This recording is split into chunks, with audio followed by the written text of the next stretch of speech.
to the Women's Basketball Podcast, your one-stop shop for all things women's college basketball, WNBA, and oh so much more.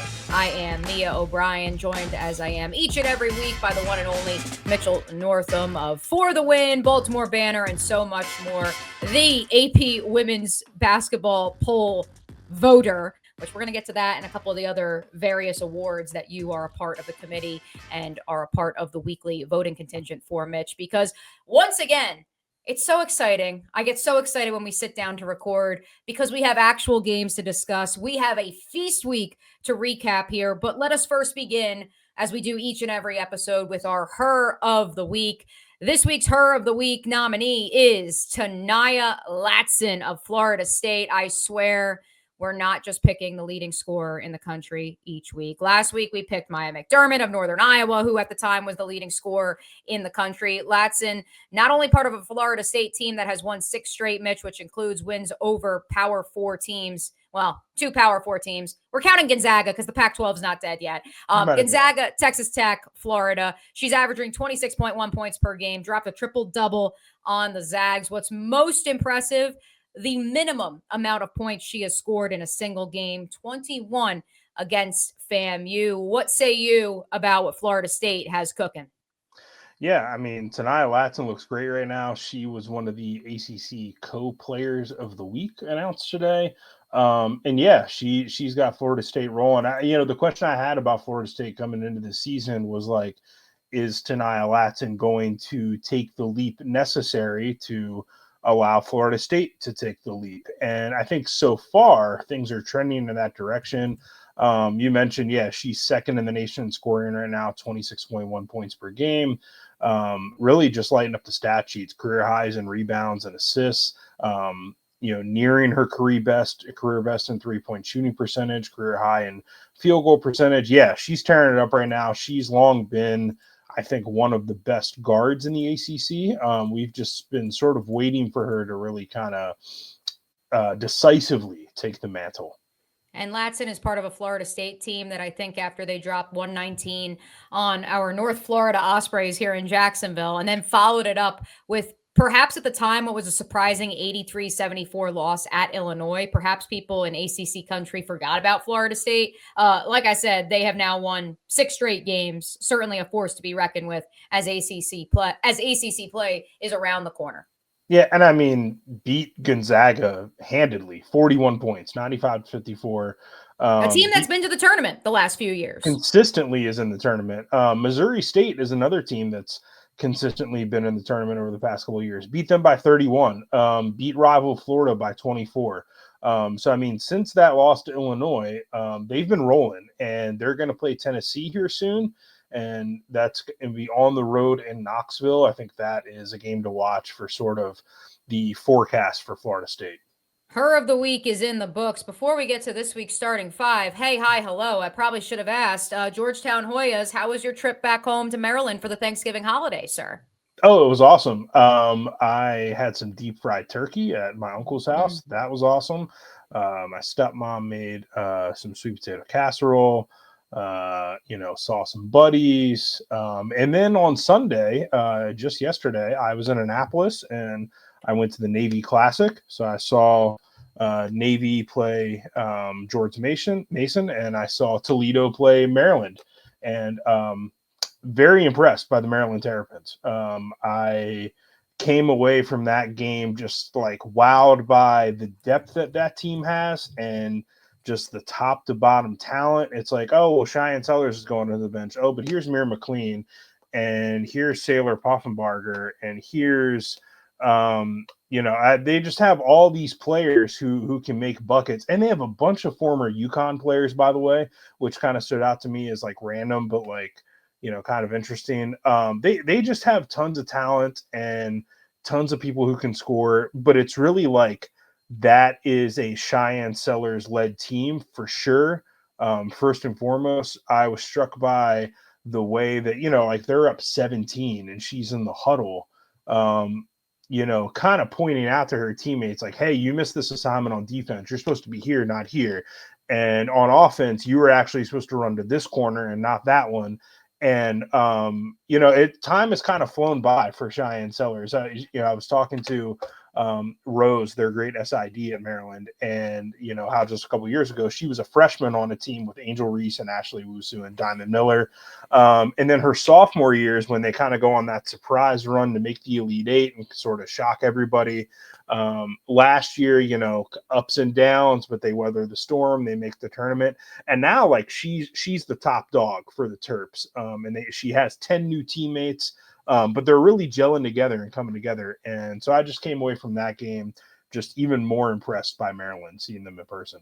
That is 8-0 Maryland. Their one ranked win of the season came over Duke in the second week of the college basketball season. Man, oh man, does that win just keep looking better and better. We will get to the Blue Devils. We'll circle back to Brenda Friese's Terps, but let's begin this week's starting five with a special request. We actually got a couple tweets, which we love to interact with you guys on X. Make sure that you check us out. Follow us. I'm Mia O'Brien TV on X. You also can find the one and only Prime Time Mitch. Yes, that is his handle on the Twitter machine.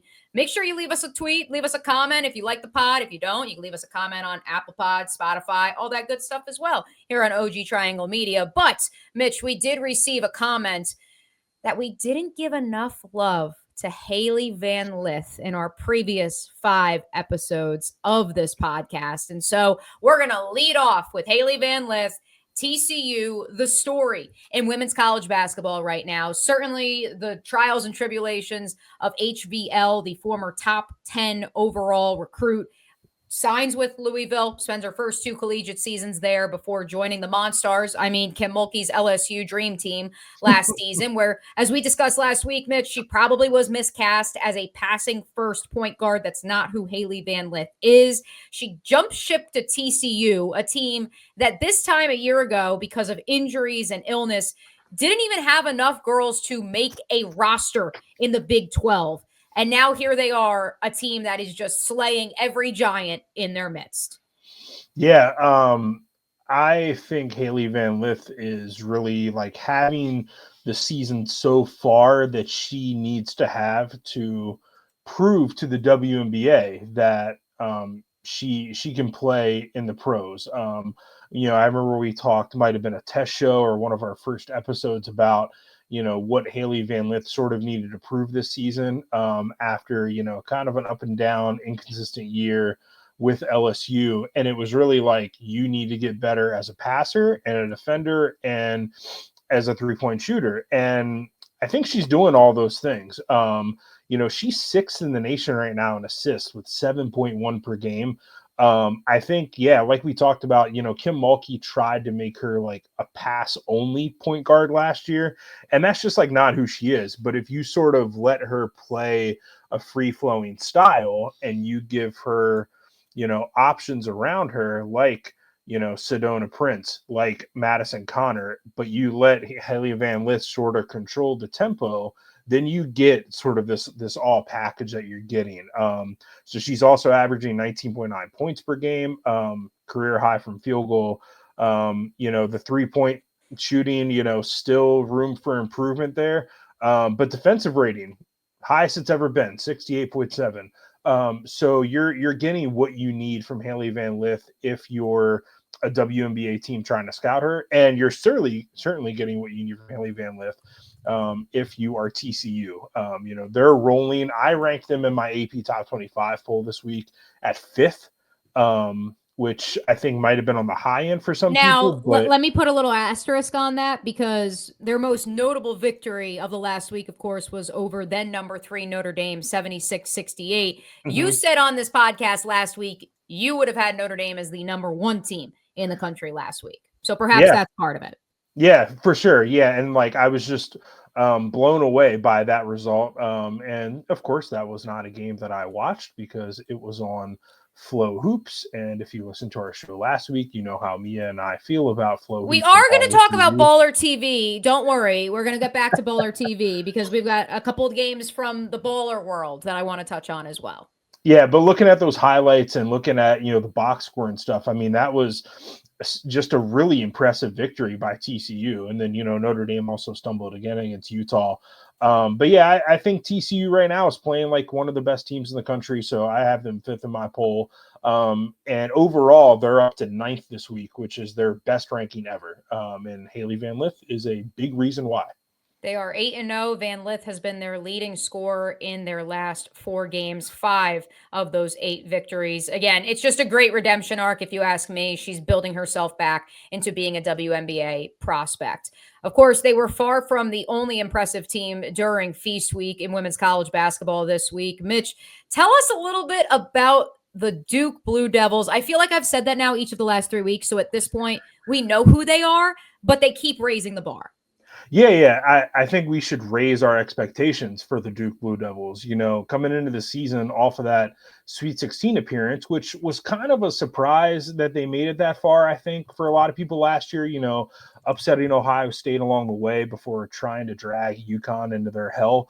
I thought a successful Duke season would be more or less a repeat of that.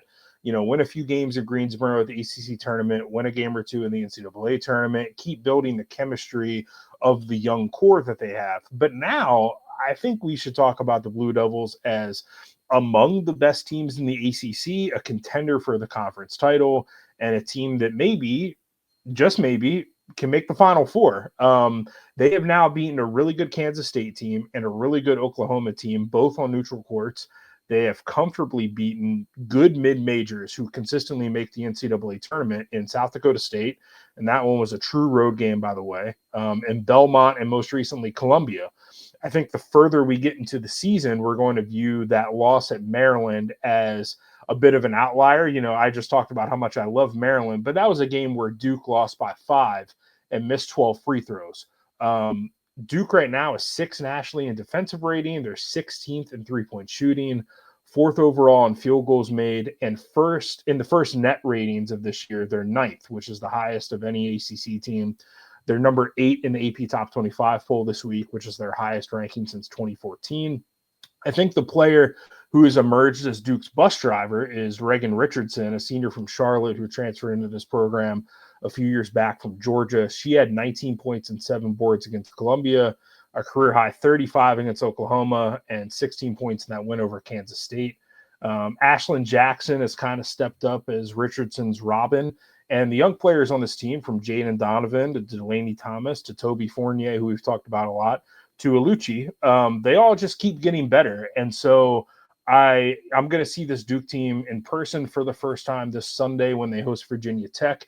In between now and then, they're going to play at South Carolina. And I was going to say, we do got to circle what's ahead this week, because then we will really know where the bar is for this Duke squad. Absolutely. But I think the bar is high. I think Duke is among the best teams in the country right now. I think what's interesting too is that they not only they win in a variety of different ways. They take Oklahoma to OT. That's a 109-99 game. So they can win a track meet.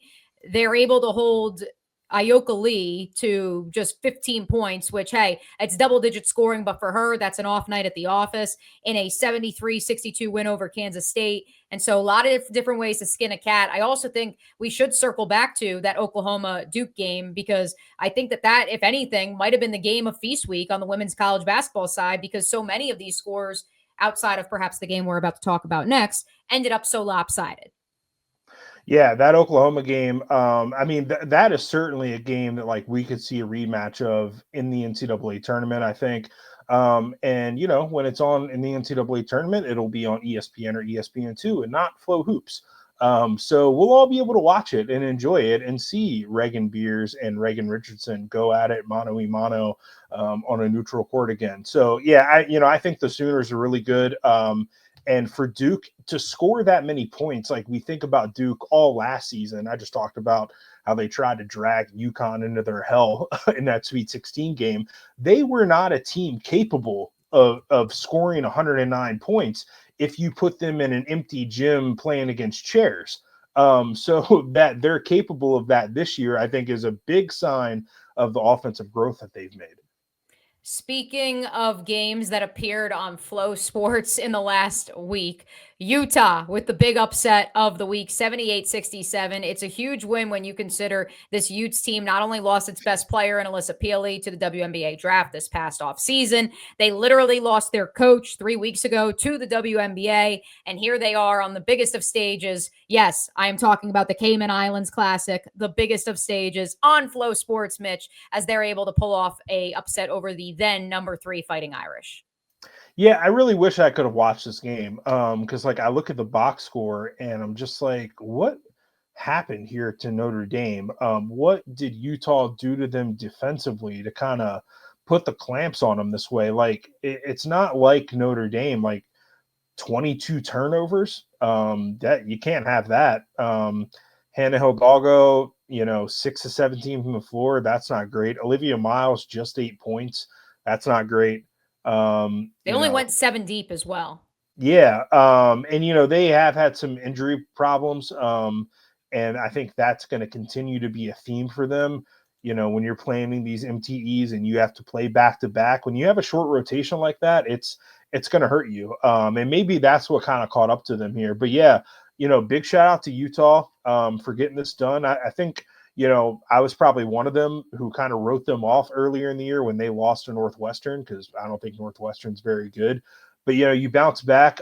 They got that win over St. Joe's a couple weeks ago. That was like really good, where they scored the game-winning bucket. And then, to go and beat Notre Dame, like that's a great win. So they got some other interesting matchups coming up. Like they're going to play Princeton, good Ivy League team. They're going to play at Washington. And then, then they'll get into the thick of Big 12 play. January 5th, they play at Iowa State. So Utah this year, maybe not, kind of the juggernaut that they were last year. But they can be sneaky this year for sure. For the Fighting Irish, let's circle back to a team we've already discussed. Do you think this was a matter of a hangover after losing 76-68 earlier in the Cayman Islands Classic to TCU? Yeah, I think so. I think Notre Dame will get back on track here eventually. I just think like they if they have aspirations of like really making a true run, winning the ACC and going to a Final Four, maybe they really need to get healthy and they need to kind of increase their depth. I think Hannah Hidalgo and Olivia Miles have proven that they can play with each other. We talked about that last week in their win over USC. I don't think there's any question about that, but you do question the depth and just sort of the sharpness of this team. They're still playing a freshman in Kate Koval at center. She had 7 turnovers against Utah. And that's going to happen when you play rookies, when you don't have a Maddie Westbeld or you don't have a Lisa Carlin. You're going to have some mistakes like that when you have to lean on these young guys and you lean on them to play big minutes when you have that super tight rotation. So Notre Dame, the schedule does not get easier. They play Texas on Thursday.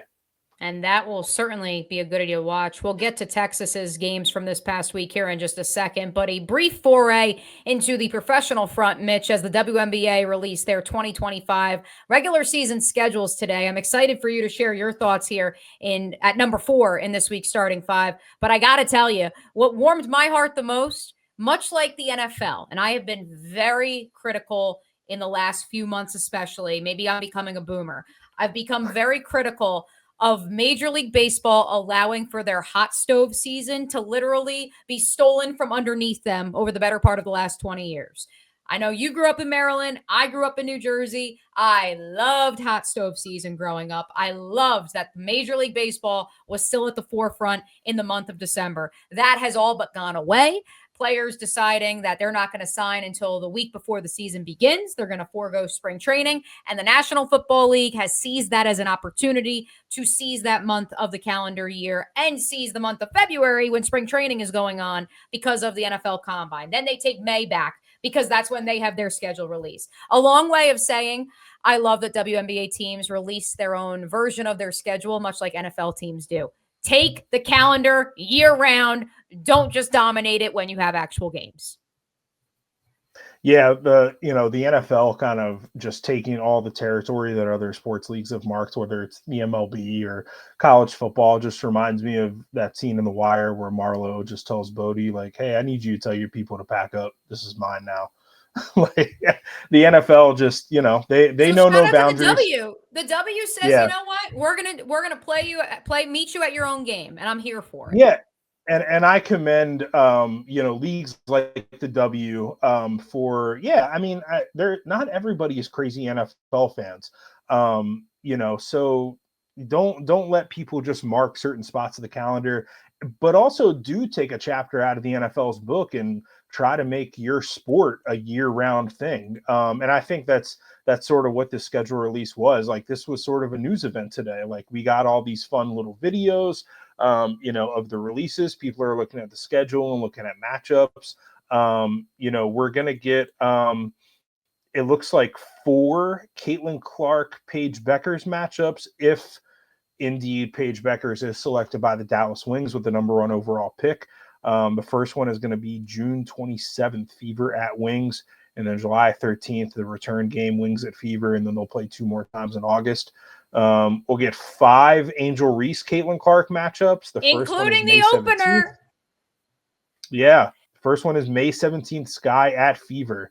And then one like at the real tail end of the regular season too, Sky at Fever again.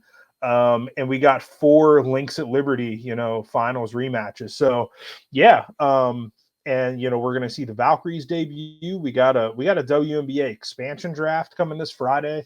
I'm sure, we'll break that down in next week's episode once we get the results. But WNBA, take a page out of the NFL's book and make your thing a year-round sport. I love it. Love to see it.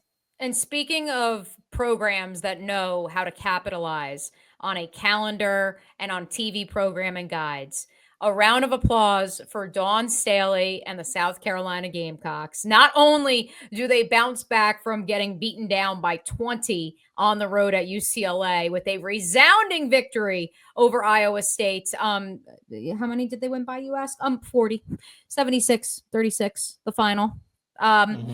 Yeah, I think they're back, Mitch. But the point is that game began at 1:30 p.m. Eastern time on Fox, not FS1, not Baller TV, not Flow Sports, on the main mothership Fox. It was the lead-in into Cowboys Giants. That is a massive step for women's college basketball. I wish it was a more competitive game. These were 2 top 15 outfits at the time. Yes, they were both coming off of losses. I would consider it a 2-game losing streak for Iowa State because they only narrowly defeated Drake by 2, and they got boat raced. But at the same time, the national exposure and the programming scheduling was well done by women's college basketball. Unfortunately, we didn't get the product that we perhaps were hoping for.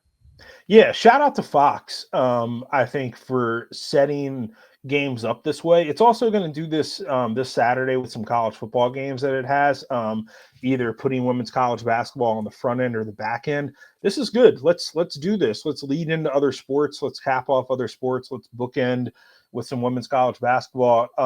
But yeah, as far as the game goes, I looked at this box score, after the fact, after I was on my way home from my uncle's house, and I was like, oh, wow.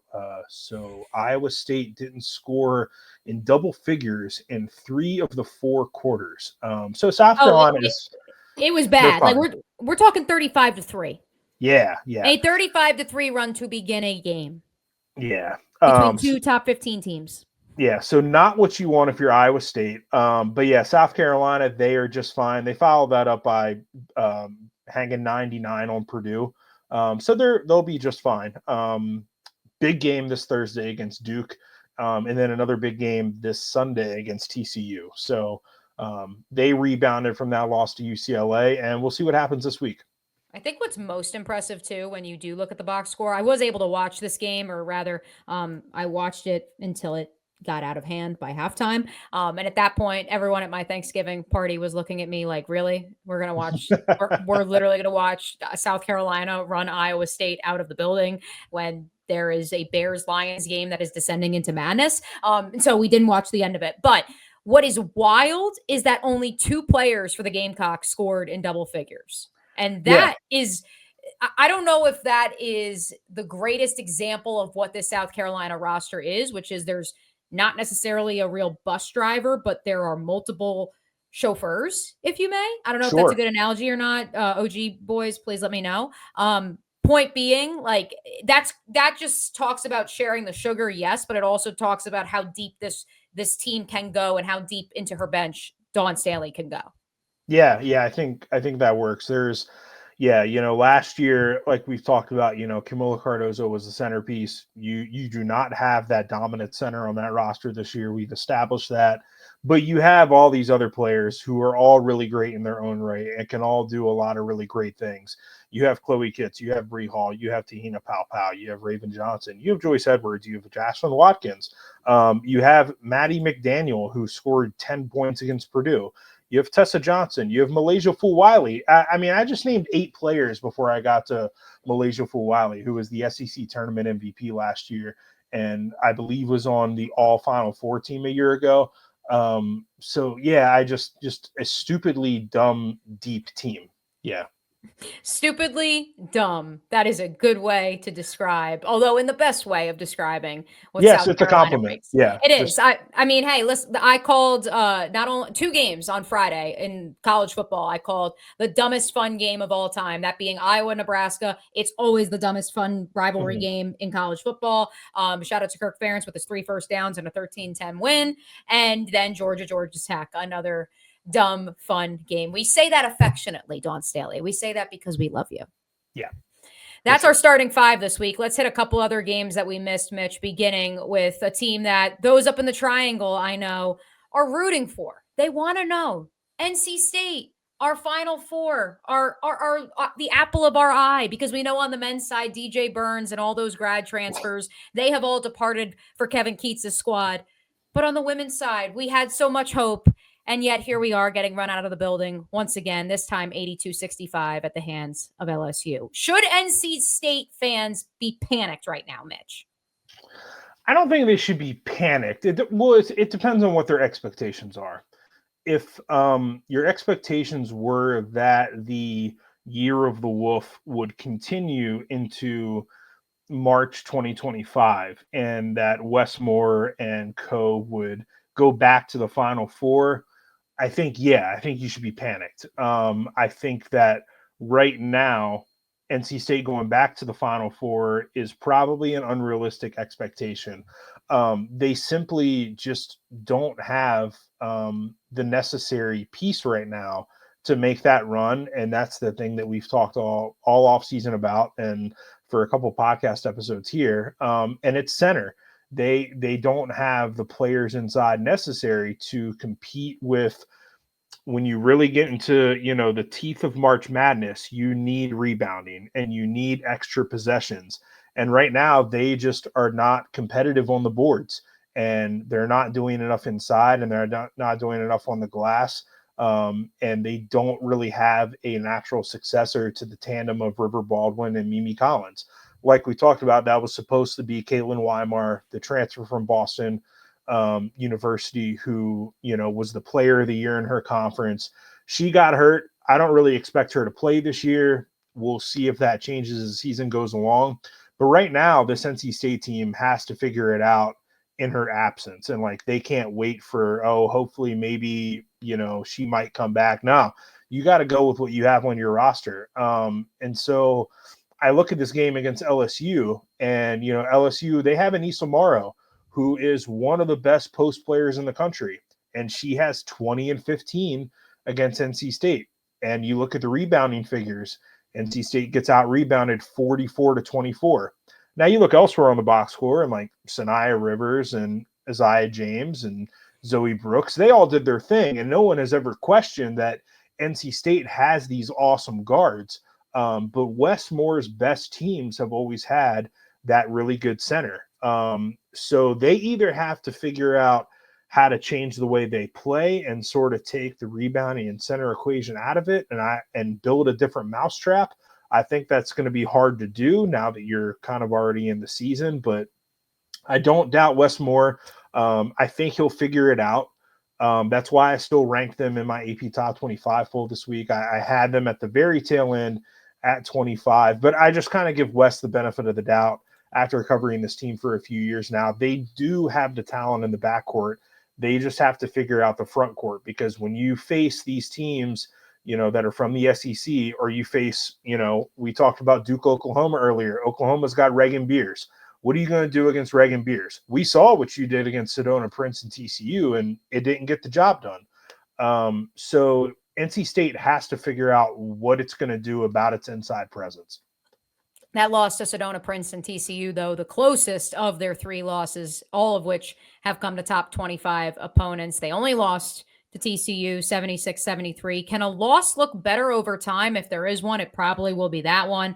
They did get boat raced by Dawn Staley, South Carolina Gamecocks, or I won't say boat race because 71-57 doesn't really tell the whole tale of the tape in that game. But yes, an 82-65 result at the hands of LSU is not what you want. But the Wolfpack will have an opportunity, another top 25 opponent later this week when they face Ole Miss. Ole Miss is coming off of a 73-60 defeat at the hands of Paige Beckers, Gino Auriemma, and the UConn Huskies. What did you make of UConn bouncing back in a big way?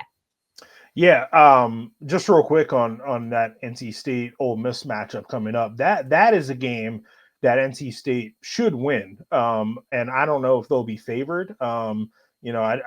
This isn't included in our Making Money with Mitch segment, but if NC State is a home dog in Reynolds Coliseum against an Ole Miss team that doesn't have a real standout post player, I would maybe pick the Wolfpack to cover. So you're saying we may hear from the Wolfpack, the Wolves may yell or howl here in just a little bit.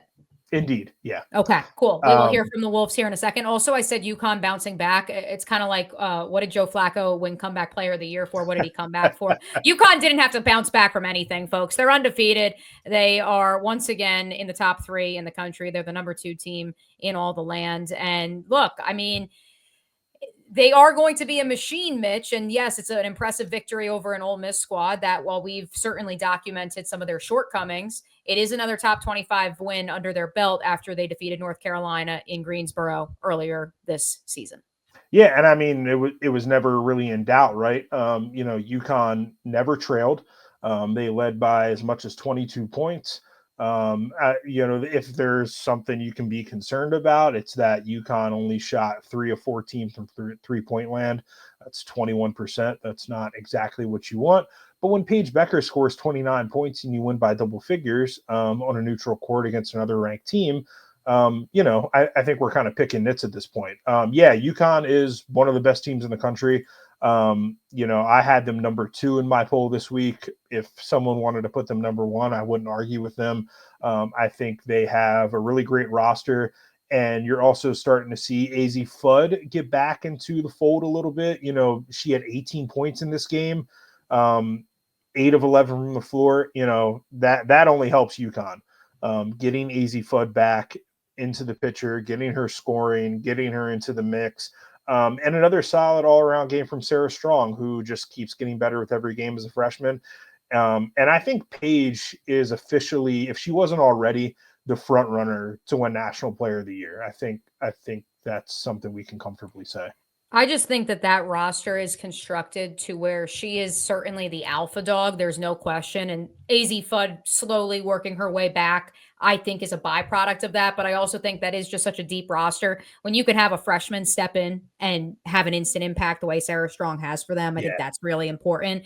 Because comparatively to what Juju Watkins is dealing with at USC, where it's her and Kiki. And if her and Kiki don't show up, well, does USC actually have a chance? And that's so crazy because when you look at Lindsey Gottlieb and the team she's been able to recruit to USC, it's been teams that she's built through the portal, and there's been so many dudes, for lack of a better term, and that's just not who they are right now. And so that's where I think there's so much pressure on Juju to not just perform to a National Player of the Year level, but to quite literally carry her team. Paige doesn't have that much pressure, and I think it's allowing for her to play a lot freer. Yeah, and the other thing about, AZ Fudd kind of coming back into the mix is we've never really seen a completely healthy AZ and a completely healthy Paige play together in long stretches. AZ's first season, Paige was out, and she kind of was sort of the bus driver for this team. And then AZ was out last year. And, both of them have missed significant chunks of time. And I think, they've both had kind of turns of leading this team. So I think that helps, if Paige does have an off night.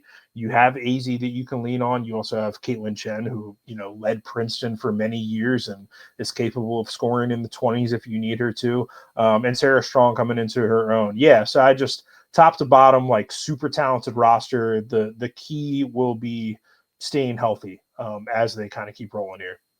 Couple more I want to hit from the week that was before we get ready to set the table, the chef's table, that is, and make some money with Mitch, too. Another undefeated team that's in the top 5 of this week's AP poll. And on paper, Mitch, it may have been the best game of Feast Week, a top 12 showdown between the Texas Longhorns and the West Virginia Mountaineers. The Longhorns get it done 78-73 in the championship of that MTE, but West Virginia certainly gave them a run for their money. Walk us through / tell me who are the West Virginia Mountaineers, because that's not a team I necessarily expected to be talking about in the top 12 of the AP poll. Yeah, I mean, West Virginia, they have a lot of the same players back. You might remember they gave Iowa a little bit of the scare last year in the NCAA tournament. And a lot of those same players are back. JJ Quinterly is a big piece for them. Yeah, an absolute bucket. She had 29 points against Texas in this game.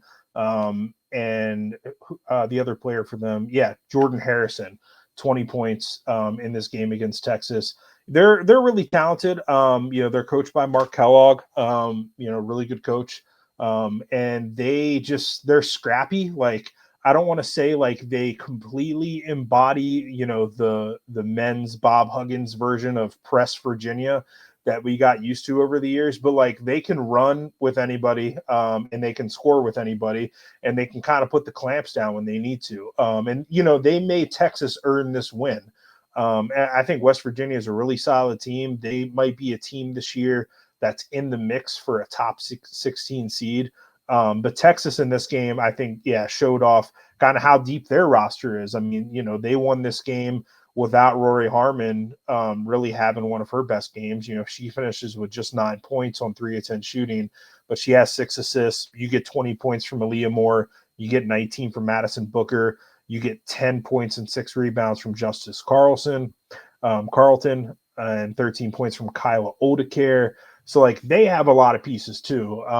Texas is a team that I think we're going to learn more about, like, over these next couple of weeks. They're going to play at Notre Dame, and then they're going to play kind of some wonky road games. Like, they're going to play at James Madison. They're going to play at Richmond, who is really high in the net rankings this week. And I gave them a vote in my AP poll. I think they might be one of the best mid-major teams in the country. And they're also going to play South Dakota State before they open Big 12 play. SEC play. That's your first slip up. That's your first conference realignment slip up. I'm not going to fine you for that. It's because they're playing at Oklahoma to open SEC play. So I'm like, Red River, Big 12. But no, that's on January 2nd at Oklahoma. So, I mean, we could have a situation this year where, like, we get into the SEC tournament and, like, you see 2 former Big 12 teams in the semifinals in Oklahoma and Texas. I think both of those teams have really high ceilings. And West Virginia. You could see a battle of 2 former Big 12 teams in Texas and West Virginia, I would argue, in an Elite 8 or a Sweet 16. Oh, for sure. Yeah. Once we get into the NCAA tournament. This could be a preview of another game we could see in March. Yeah. And, TCU and West Virginia, I think those are probably your 2 front runners in the Big 12 right now. Let's hit one more before we set the table.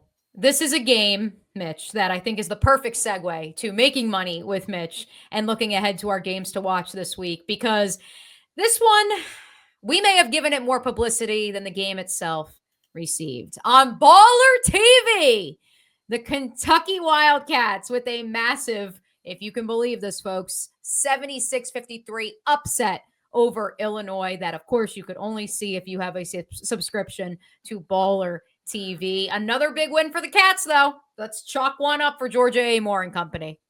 Yeah, good win for Kentucky. A win that no one saw, unless you are a diehard Kentucky fan. But we will tell you about it on this podcast. Yeah. No, I think it was a really great game for Clara Strack, who continues to kind of turn into Elizabeth Kitley 2.0 under Kenny Brooks at Kentucky. She finishes this game with 25 points and 15 rebounds. And it was kind of the difference maker in this game. You know, Kentucky wins the rebounding margin by 11. She's a big reason why. And Tiani Key, also a big reason why. Tiani Key with 12 points and 10 rebounds. I'm super happy to see her finally healthy and like finally playing up to the potential that was built for her. You know, she just had to go through so many just injury ups and downs and struggles at North Carolina over the past couple of years that she was there. You know, hung around her a lot last year while she dealt with an injury early in the season. So it's awesome to see her, you know, just churning out double doubles like this. And you know, it's interesting with this Kentucky team. You know, Georgia Amore hasn't like lit up the box score quite yet. You know, 20 points here, 23 points there. But in this game against Illinois, she only has 8, but she has 8 assists, and she kind of controls the game that way. So I think we're seeing kind of like a different version of Georgia Amore so far this year. You know, I'm excited to see what they do against North Carolina in a couple days. But yeah, great win for the Cats, who are now 7-0. And they are 2-0 against AP top 25 teams, which Mm-hmm. is the best mark outside of South Carolina for any team in the SEC. And they do get another crack at another top 25 team in Tiani Key's revenge game against the Heels later this week. Speaking of upcoming games, walk me through, Mitch. What's our appetizer this week? Chef's Table. Okay, let's ride. So this is a SEC ACC challenge heavy Chef's Table and making money with Mitch this week, but we'll get into it. So our appetizer, Texas at Notre Dame. This is Thursday, 7 p.m. Eastern on ESPN. We just talked a lot about Texas and a lot about Notre Dame. This is a measuring stick game for both teams, I think. You know, can Texas kind of keep this thing rolling? Can Notre Dame get back on track? Going to be interesting to watch on both ends.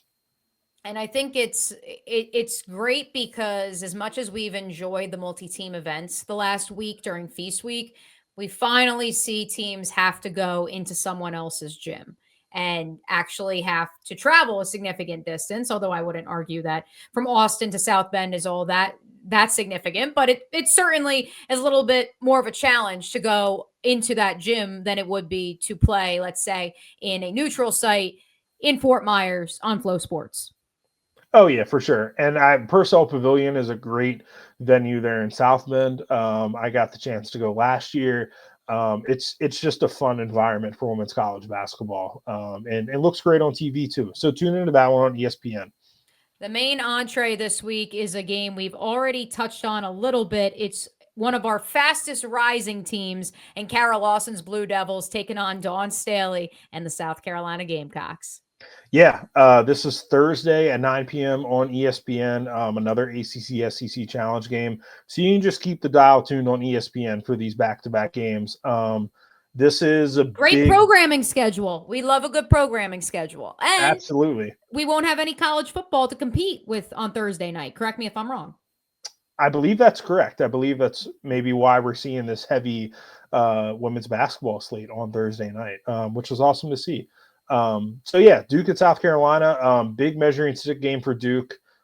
Their biggest test yet so far. South Carolina, a really good test for them. You know, good defensive team in Duke. South Carolina came and played at Duke last year. It was close for a little bit, and it got a little bit chippy at times. So this one could shape up to be a really fun one, I think. Love it. And of course, that game will be available on ESPN. Another major game for our dessert that will air on the mothership on Fox on Saturday evening. And that is Louisville at UConn. That's 9:00 Eastern on Fox. Yeah, this is another good one. This is a really young Louisville team taking on a really strong UConn team. Louisville's been tested a couple times this year. I kind of wonder if they're up for this one. UConn has the potential to kind of run teams out of the building. I think if Louisville can show some fight here and show that they can hang with UConn, that will be a good sign for things to come for the Cardinals. Yeah, we didn't get a chance, Mitch, to touch on Louisville's 79-71 win over Colorado. They had a 16-0 fourth quarter run that really Mhm. propelled them to that victory. And that's a Colorado team that we've touched upon here before. It was in the tournament the last few years, has made a run to the Sweet 16. And so a big marquee win for that young Cardinal squad. Yeah, and to get a true road win, over a good Colorado team that's been in the tournament in recent years, like that's definitely like I think a program building win for this Louisville team that, as we've talked about before, has a lot of young players on it. And the younger Arenas with 11 points, the younger Randolph with 5 in that game, since I know we're all keeping score to see which NBA lineage player. What do they call? I'm trying to think what they're calling it with New Mexico on the men's side. They're calling it like the second generation, the Hmm. squad that you saw Richard Pitino put together on the men's side last year, where he had a ton of famous NBA players, kids. That's what they're doing in Louisville. And we're just keeping that tally here on the Women's Basketball Podcast. Yeah, and the player that's really stood out for Louisville so far is Tajiana Roberts, who I don't think has any NBA lineage, but has been awesome so far. She had 13 points in that win at Colorado, and in the season opener had 21 against UCLA in Paris. So yeah, fun group of freshmen to watch for Louisville for sure. So there is this week's spread, folks. Your appetizer Thursday at 7 o'clock on ESPN, Texas at Notre Dame, followed by the whole main entree. Yes, we're getting to the appetizer and the entree on Thursday. Duke at South Carolina. We wrap it up with the dessert on Saturday evening on Fox, Louisville versus UConn. Time to make some money, though, as we look ahead to the week that is to come in women's college basketball. I'm glad you have one of these next two games on the docket, Mitch, because I know I have some feelings on it. But let's begin by going back to Kenny Brooks and Big Blue Nation. Yeah, I just want to point out that we went 3-0 last week with making money with Mitch. So if you listen to my advice, hopefully you made some money. So I we think had. we need to make this like a graphic. Like if they're like we need to after we're done with the podcast, we need a primer out there for the people at home so they know Yeah, how to get in on the action this weekend. I'll try to keep track of it as the season goes. But yeah, TCU covered against Notre Dame, Richmond covered against Oklahoma State, and we had that Duke money line against Columbia. So this week, I'm looking ahead to some spreads. I'm looking at the Massey ratings. North Carolina is right now favored by 9.5 against Kentucky at home on Thursday night. That's 5 p.m. Eastern, ESPN. I think North Carolina is a good team, but I also think Kentucky is a good team, and I don't think this game is going to be a 9-point win for North Carolina. I just want to point out that since 2019, Kenny Brooks is 10-2 against Courtney Banghart.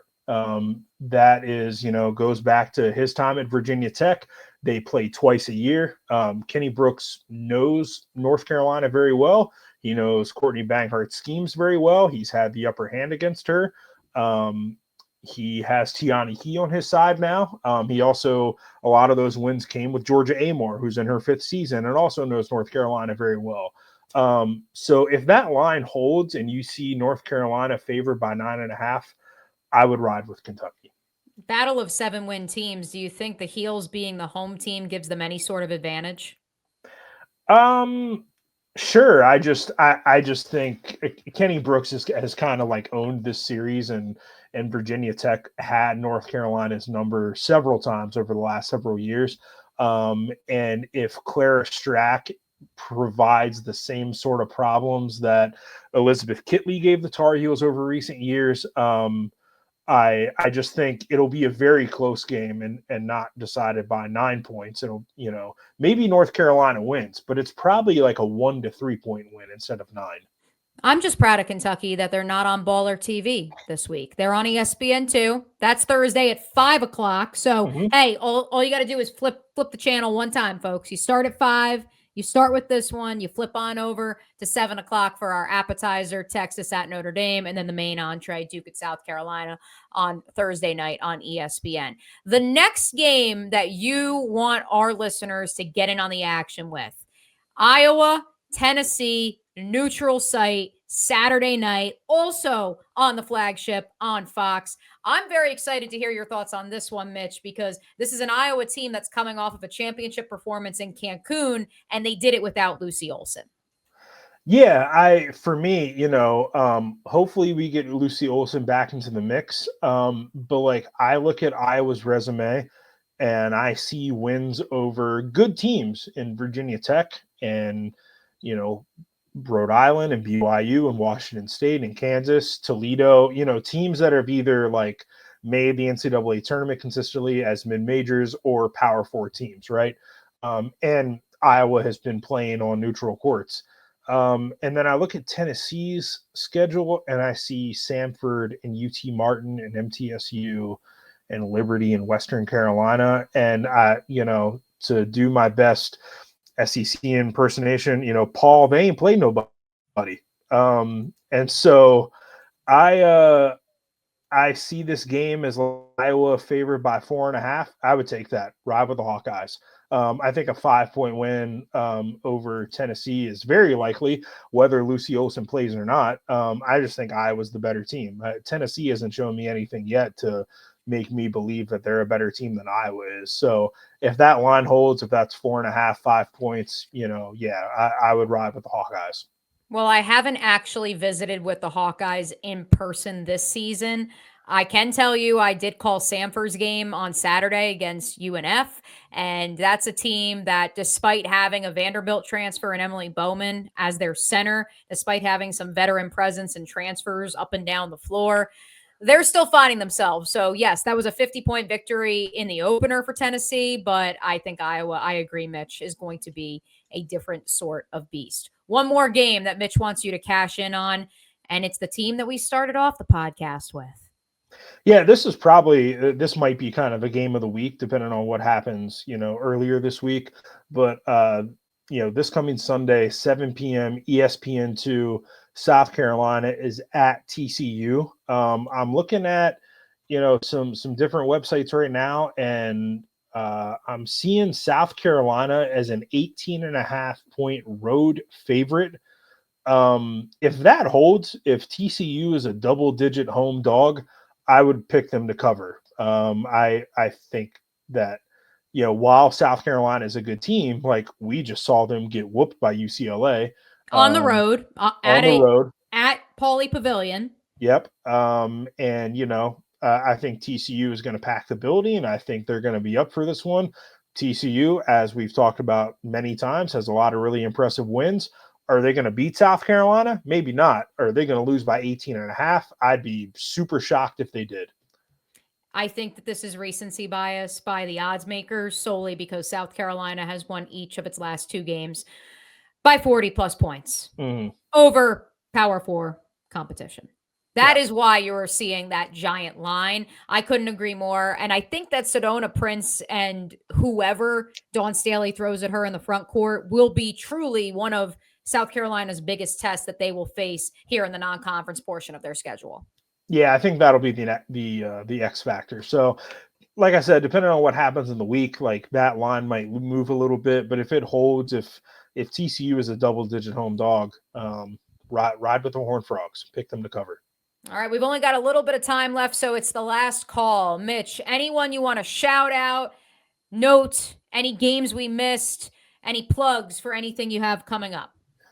Not a lot of plugs or anything super to shout out. I did, like I mentioned, I went to the Navy Classic, got to see Navy and George Mason.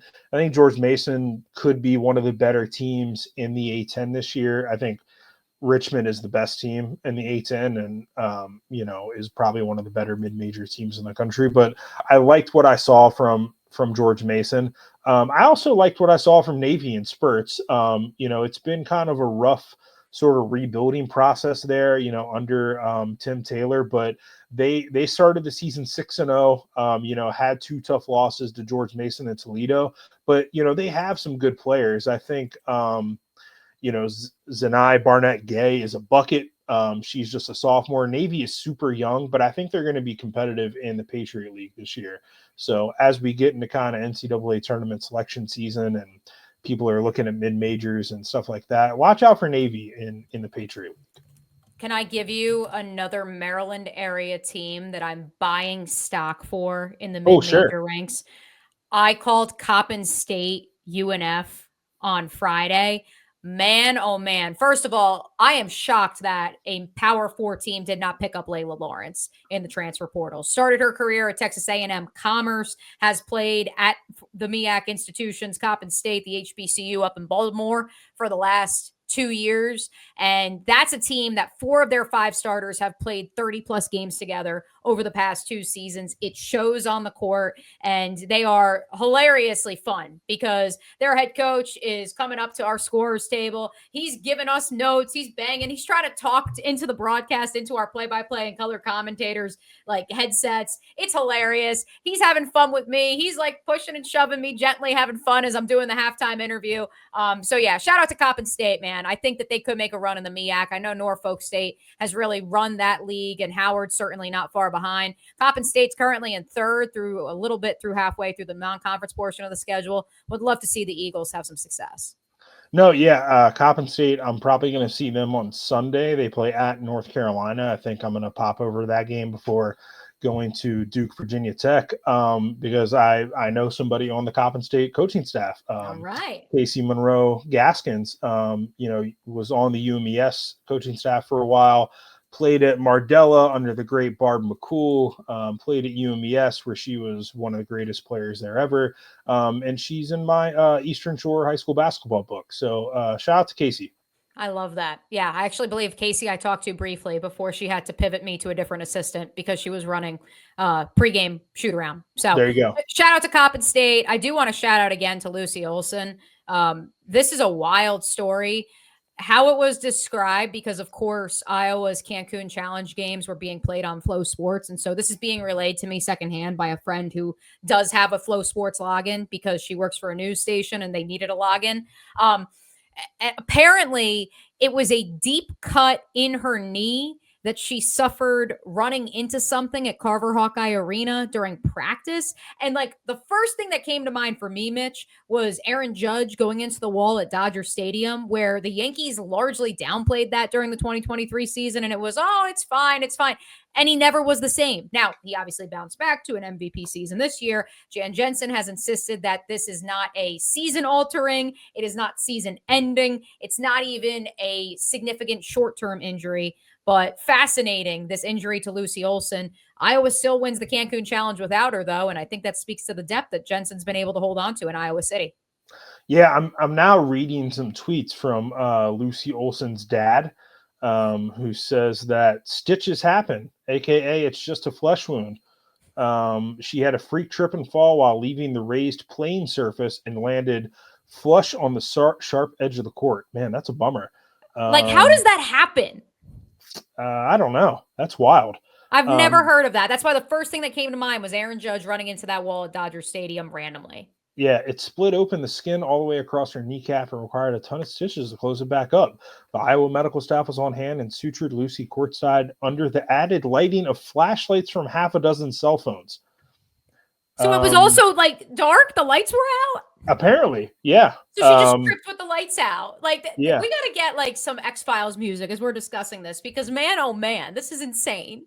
But he says in his final tweet, everyone is confident she will be back practicing when they get back to Iowa City and back on the court in Brooklyn versus Tennessee. So hopefully we see her against the Vols.